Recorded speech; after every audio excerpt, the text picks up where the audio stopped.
Tund and Amara were cousins, but they were more like best friends. They lived in a small village in Nigeria, surrounded by tall palm trees, the sound of chirping birds, and the laughter of children playing.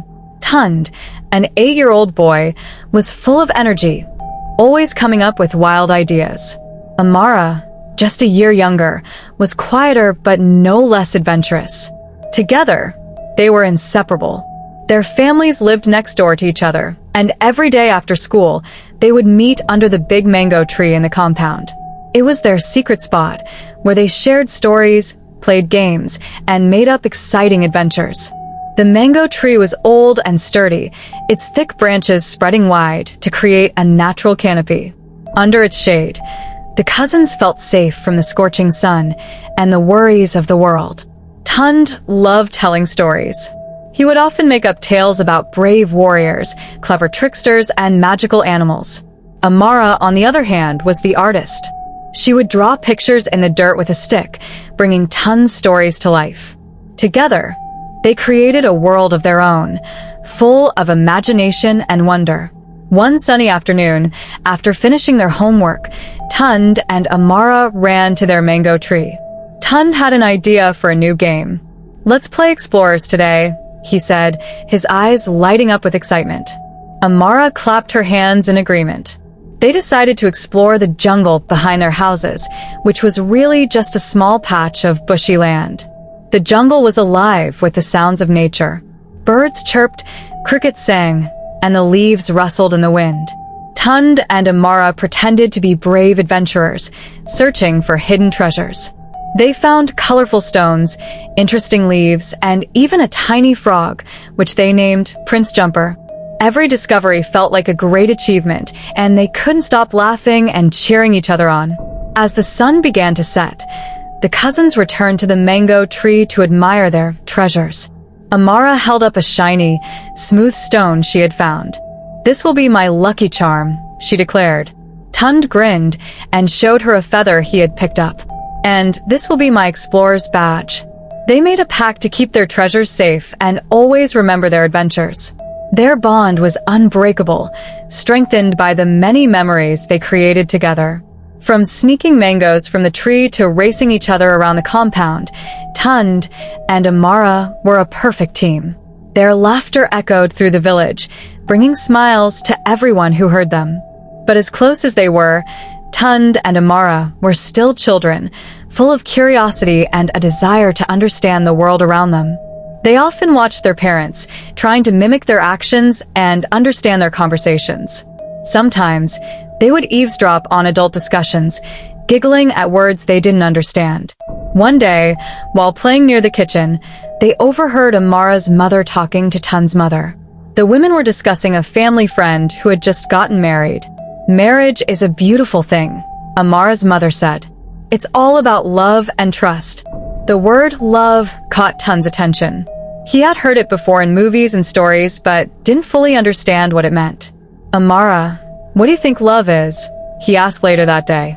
Amara tilted her head, thinking, "I think it's when you care about someone a lot, like how Mama and Papa care for us." Tund nodded, but his curiosity wasn't satisfied. He decided to observe his parents more closely to learn about love.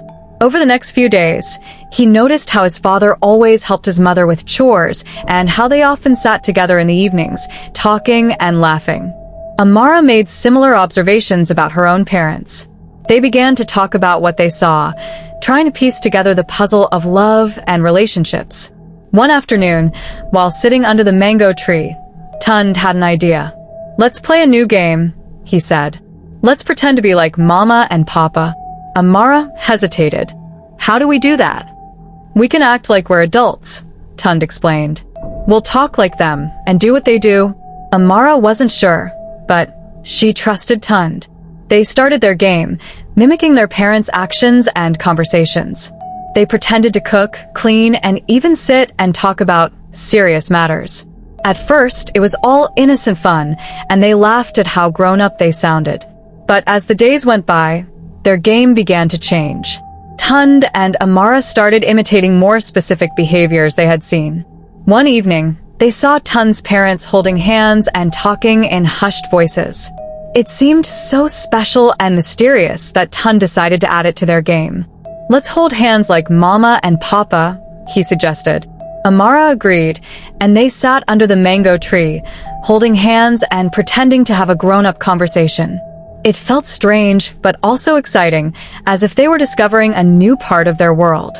Their curiosity grew, and they began to observe their parents even more closely. They noticed the way their fathers hugged their mothers, the way their mothers smiled at their fathers, and the way they spoke to each other with kindness and care. To Tund and Amara, it all seemed like a puzzle they needed to solve. One day, they saw a movie playing on Tund's father's phone. It showed a couple sitting together, talking and laughing. The scene wasn't inappropriate, but to the cousins, it added to their curiosity about adult relationships. "Why do grown-ups act like that?" Amara asked. Tund shrugged. "Maybe it's their way of showing they care for each other. Should we try it?" Amara asked, her voice hesitant. Tund nodded. To them, it was just another part of their game. They didn't fully understand what they were doing, or why it felt different from their usual games. But their curiosity pushed them to continue. As they imitated more of what they saw, Amara started feeling uneasy. "Tund, are we supposed to be doing this?" she asked one day, her big brown eyes filled with doubt. Tund paused, sensing her discomfort. "I don't know. It's just pretend, right?" Amara nodded, but the unease lingered. She couldn't shake the feeling that something wasn't right. She decided to talk to her mother about it, but didn't know how to bring it up. Meanwhile, Tund also started feeling unsure. The game, which had started as innocent fun, now felt confusing and heavy.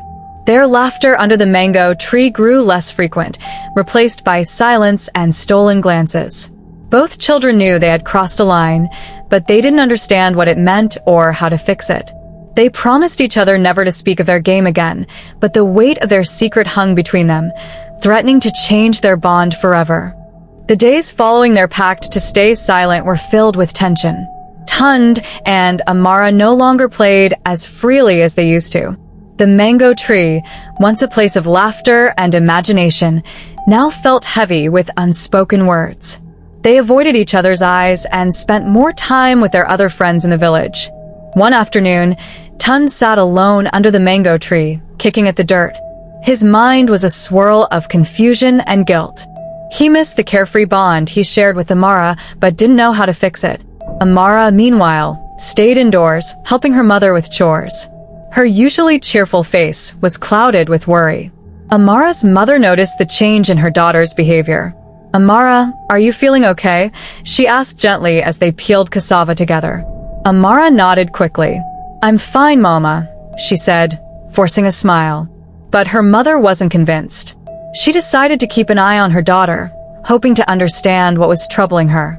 That evening, Tund's parents and Amara's parents gathered in the compound, chatting and laughing as they prepared dinner. The children sat nearby, eating roasted corn. Tund glanced at Amara, who avoided his gaze. He wanted to talk to her, to make things right, but he didn't know how. As the adults' conversation turned to memories of their own childhoods, Tund and Amara's curiosity was piqued. They listened closely as their parents shared stories of their mischievous adventures and the lessons they learned. One story in particular caught their attention.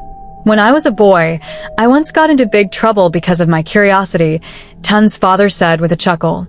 "I tried to imitate something I saw adults doing, and let's just say it didn't end well." "What happened?" Amara's mother asked, laughing. "Let's just say my father gave me a lesson I'll never forget," he replied, shaking his head. The adults laughed, but Tund and Amara exchanged a nervous glance.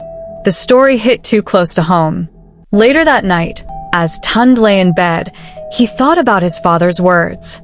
He realized that his curiosity, while natural, had led him and Amara into unfamiliar territory. He decided he needed to make things right, but he wasn't sure how. The next day, Tund found Amara sitting on the steps of her house, drawing shapes in the dirt with a stick. He took a deep breath and walked over to her. "Amara, can we talk?" he asked softly. Amara looked up, her eyes wary. She nodded, and they walked to the mango tree. Sitting under its shade, Tund spoke first. "I'm sorry, Amara. I think our game went too far. Amara's eyes filled with tears. I'm sorry too. I didn't know how to stop it. They sat in silence for a moment, the weight of their shared guilt pressing down on them. Finally, Tun said, maybe we should tell our parents. Amara's eyes widened. What if they get angry? I don't know, Tun admitted. But I think it's the right thing to do. Amara hesitated, then nodded. Okay, let's do it together. Tund and Amara walked hand in hand to their parents that evening. They were nervous, unsure of how to begin. Their fathers were sitting in the compound, discussing work, while their mothers prepared dinner in the kitchen. The aroma of agusi soup filled the air, but neither child felt hungry. Tund squeezed Amara's hand. Let's talk to the mamas first, he whispered. Amara nodded. In the kitchen, the mothers looked up, surprised to see the children standing there with serious expressions. What is it? Amara's mother asked. Tun's voice trembled as he began. Mama, we need to tell you something. Over the next hour, Tund and Amara poured out their hearts. They spoke about the game, their curiosity, and their guilt. As they talked, tears streamed down their faces. Their mothers listened quietly, exchanging glances, but not interrupting. When the children finished, the room was silent except for the sound of the bubbling soup. Tun's mother knelt down and pulled both children into a hug. Thank you for telling us, she said softly. It's brave to admit when you've made a mistake. Amara's mother nodded. Curiosity is normal, but there are some things that are not for children to understand yet. We'll explain everything, but first, let's have a family meeting. The fathers joined them in the living room, and the children repeated their story. The fathers listened carefully, their expressions serious, but not angry. When Tun's father finally spoke, his voice was firm but kind. What you did was not right, but it's clear you didn't understand that. From now on, if you're ever curious about something, come to us. We'll always answer your questions, Amara's father added, and remember, it's okay to make mistakes as long as you learn from them. This is a lesson about trust, boundaries, and respect. The meeting ended with a prayer, and the families shared a meal together. Tund and Amara felt lighter, as if a heavy burden had been lifted. They spent the rest of the evening playing with their younger siblings, their laughter returning at last.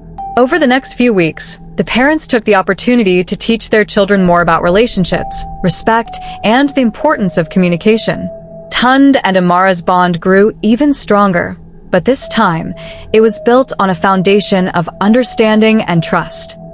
Please subscribe to our YouTube channel for more stories.